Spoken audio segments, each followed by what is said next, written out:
চারটি দলের তিনটি দল দেখা হয়েছে, একটি দল দেখা হয় নাই। সেই দলটির নাম কি? এবারের এই মহান সুযোগে সেই জামাত ইসলামীকে এই সংসদের ভেতরে কথা বলার সুযোগ করে দিতে হবে। এই অবস্থায় জাতির ভাগ্যের পরিবর্তনের বড় রকম সুযোগ এখন জনগণের হাতের মুঠোয়। এই বিশাল জনসমুদ্রের উদ্দেশ্যে আমি বলতে চাই, আপনারা কি জাতির ভাগ্যের পরিবর্তন চান? যদি তাই হয়, চারটি দলের তিনটি দল দেখা হয়েছে, একটি দল দেখা হয় নাই। সেই দলটির নাম কি?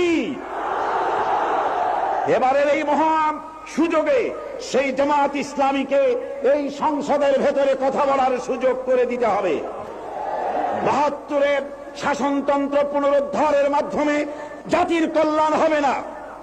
৭৬-এর শাসনতন্ত্র দিয়ে জাতির কল্যাণ হবে না।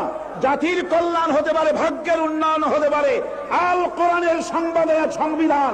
কেবলমাত্র কোরআন, শুধুমাত্র কোরআন, একমাত্র আল্লাহর আইন। সৎ লোকের শাসন ছাড়া জাতির কল্যাণ হতে পারে না।